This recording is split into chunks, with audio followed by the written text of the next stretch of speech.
राजस्थान के दक्षिणी हिस्से में स्थित है राजसमंद जिला। अरावली की पहाड़ियों के बीच बसे जिले में अधिकतर गांव छोटे छोटे हैं और दूर दूर बिखरे हुए हैं। ऐसा ही एक गांव है बरावा। सड़क से करीब 15 किलोमीटर दूर छोटी पहाड़ी के इर्द गिर्द बसा ये छोटा सा गांव 3 हिस्सों में बटा हुआ है। यहाँ करीब 75 घर रैबारियों के हैं और करीब 40 घर गमेती आदिवासियों के।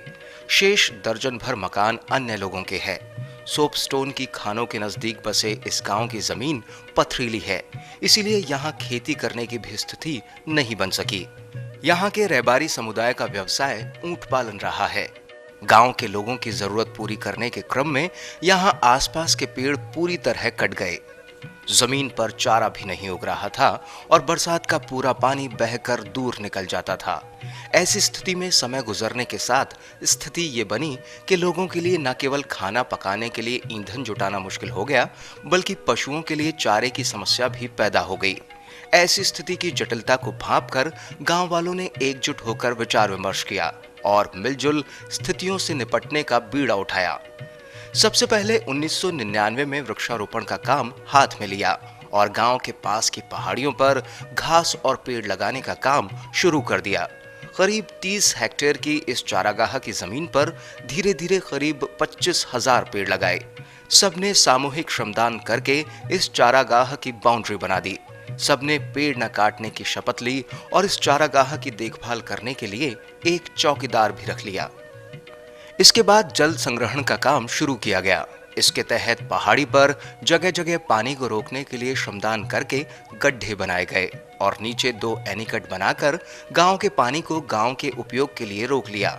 इसके बाद पथरीली जमीन में से पत्थर निकालकर उसे खेती लायक बनाया और वहां खेती भी शुरू कर दी। अब वहां पर आदिवासी भी खेती करने लगे हैं और एनीकट का पानी इस खेती में काम में आ रहा है। चारागाह की घास से होने वाली आय को रखने के लिए मिलकर ग्राम कोष की स्थापना की। गांव वालों को सलाह देने और उनकी मदद करने में उदयपुर की स्वयंसेवी संस्था सेवा मंदिर ने भी महत्वपूर्ण भूमिका अदा की है। सबके प्रयास से गांव की न केवल खुशहाली ही लौट आई, बल्कि चहुमुखी विकास के भी नए रास्ते खुलने शुरू हो गए। गांव में शिक्षा के लिए स्कूल और सामाजिक गतिविधियों के लिए सामुदायिक केंद्र बन चुके हैं।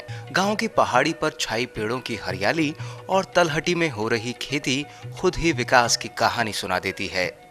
अगर सुदूर आदिवासी इलाके के कम पढ़े लिखे पिछड़ी जाति के समझे जाने वाले गांववासी मिलजुल कर अपना भविष्य संवार सकते हैं, तो अपेक्षाकृत आसान स्थितियों में रहने वाले लोग भी नया इतिहास रच सकते हैं।